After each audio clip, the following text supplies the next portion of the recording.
Hello everyone, welcome to star IQ. Star IQ के YouTube channel पे आप सभी का बहुत बहुत स्वागत है। आज है 4 अगस्त और 4 अगस्त साल 2024 के हरियाणा करंट अफेयर इस वीडियो में हम लोग पढ़ने वाले हैं। मेरे प्यारे बच्चों, आज ही के दिन हम सेलिब्रेट करते हैं फ्रेंडशिप डे। अगस्त का पहला संडे फ्रेंडशिप डे के रूप में सेलिब्रेट करते हैं। आप भी मेरे दोस्त ही हैं, तो आप सभी को मेरी तरफ से हैप्पी फ्रेंडशिप डे। ये दोस्ताना हमारा हमेशा बना रहे, आप मेरे दोस्त बने रहे, मैं आपका दोस्त बना रहूं, ये प्यार हमेशा बना रहे, ये इज्जत हमेशा एक दूसरे के लिए बनी रहे, ये सालों साल दोस्ती चलती रहे जब तक है जान। तो हैप्पी फ्रेंडशिप डे मेरे यार, मेरे दोस्त, आप सभी को। खैर चलिए बढ़ते हैं आगे पढ़ाई की ओर। आप सीईटी मेंस की तैयारी कर सकते हैं, लास्ट बैच आप ले सकते हैं, स्टार आईक्यू एप्लीकेशन पे ले सकते हैं। और आज फ्रेंडशिप डे के मौके पे चलिए आप इसको हैवी डिस्काउंट पे ले सकते हैं। एक कूपन कोड जो है ना आप लोग लगा लेना, ठीक है ना। और वो कूपन कोड आपको मैं बता रहा हूँ क्या, स्टार 52, ठीक है ना। स्टार 52 ये कोड लगा लेना आप लोग, ठीक है ना। इससे आप लोगों को जो है ना हैवी डिस्काउंट मिल जाएगा, स्टार 52, ठीक है। खैर चलो आगे बढ़ते हैं हम लोग। 1607 ईस्वी में फरीदाबाद नगर की स्थापना किसके द्वारा की गई थी? तो ये की गई थी किसके द्वारा? बाबा फरीद के द्वारा। ऑप्शन नंबर डी इसका ठीक है। और इसके अलावा जो है ना, वैसे राष्ट्रीय गोपाल रत्न पुरस्कार ये हर साल 26 नवंबर को दिए जाते हैं राष्ट्रीय दूध दिवस पे। वर्ल्ड मिल्क डे तो 1 जून को होता है, पर राष्ट्रीय दूध दिवस पे ये अवार्ड दिया जाता है। इसके लिए अभी के लिए आवेदन मांगे हैं, तो आप में से कोई अगर इच्छुक है तो इसके लिए आप आवेदन दे सकते हैं। हरियाणा के किस जिले की रहने वाली शांभवी स्टार जो है ना, ये मिस टीन कॉन्टिनेंट इंडिया 2024 बनी है? तो मिस टीन कॉन्टिनेंट इंडिया 2024 बनी है, ये हरियाणा के पंचकुला की रहने वाली है। ये एक सौंदर्य प्रतियोगिता होती है, ठीक है ना। हरियाणा के मुख्यमंत्री जी से अभी हाल ही में मिली है, केवल 15 साल की बच्ची है ये, 10th क्लास की स्टूडेंट है ये। सौंदर्य प्रतियोगिता international miss tin continent award 2024 इन्होंने जीता है। हरियाणा में आगामी विधानसभा चुनाव के लिए कुल कितने पोलिंग बूथ होंगे? तो आगामी विधानसभा चुनाव के लिए टोटल पोलिंग बूथ होंगे 20,629। हरियाणा के मुख्य निर्वाचन अधिकारी कौन है? वैसे पंकज अग्रवाल है।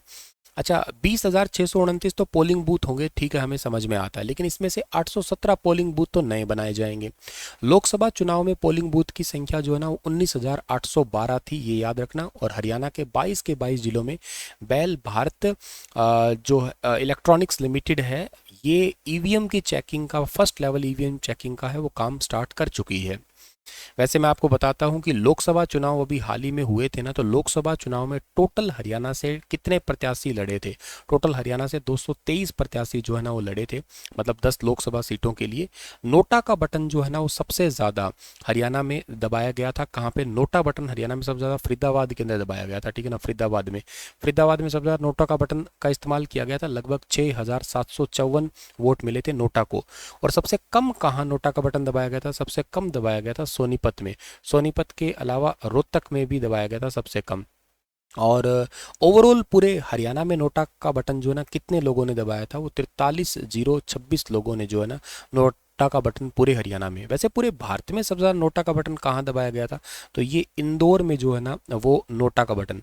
वैसे इसमें पूरे भारत हरियाणा वाले के में से एक वोट मेरा भी है मैंने भी नोटा को ही दिया था।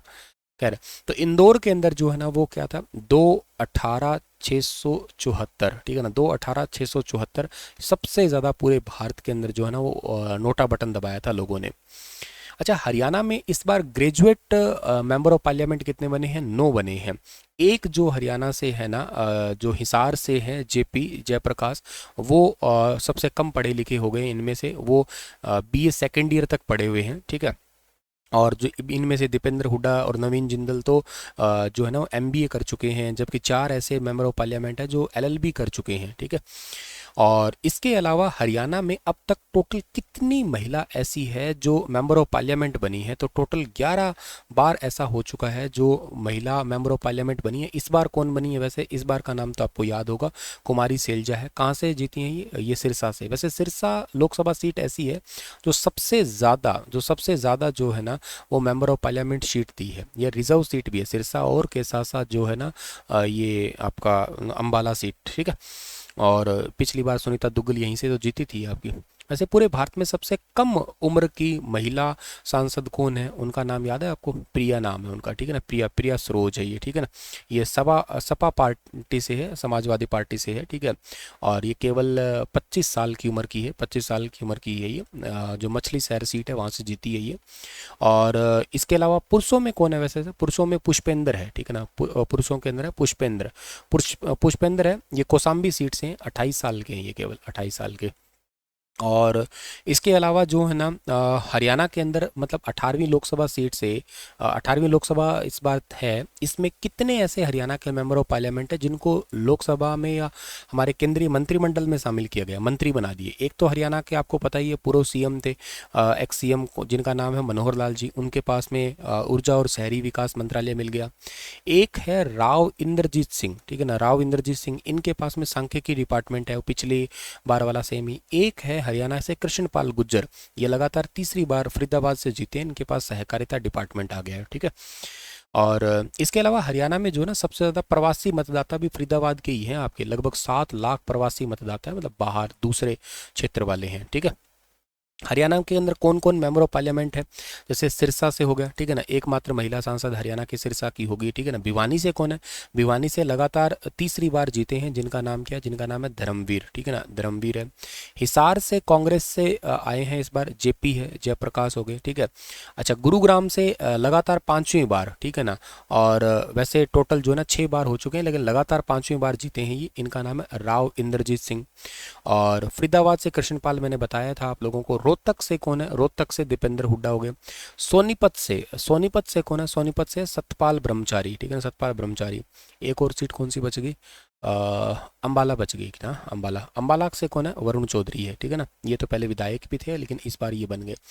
और भी सीट बच गई, अंबाला क्यों। और कुरुक्षेत्र कहाँ जाएगा? कुरुक्षेत्र सीट जो है ना, यहाँ से नवीन जिंदल हो गए, और करनाल से तो बताया था मैंने आपको मनोहर लाल हो गए, ठीक है।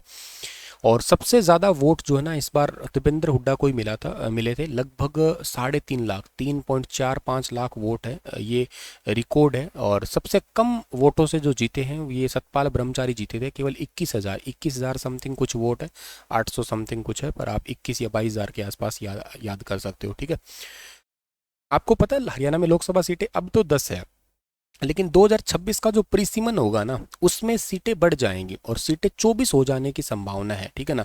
लोकसभा की सीटें लगभग 24 हो जाएंगी, 14 से 24 के बीच में आंकड़ा आएगा, अभी तक फाइनल कुछ नहीं है, लेकिन हाँ अगले इलेक्शन तक 14 से 24 के बीच में एक नया आंकड़ा आ सकता है, ये ध्यान रखना आप लोग, ठीक है। और क्या रहेगा हमारे पास में, और इतनी चीज़ें तो आप लोग याद कर लेना, ठीक है। आगे बढ़ें, अगला सवाल कौन सा है? हरियाणा के किस जिले के गांव रायपुर के निवासी अरुण ने गुरुग्राम में आयोजित राज्य स्तरीय खेल महाकुंभ 2024 में एथलीट्स में पहला स्थान लिया है?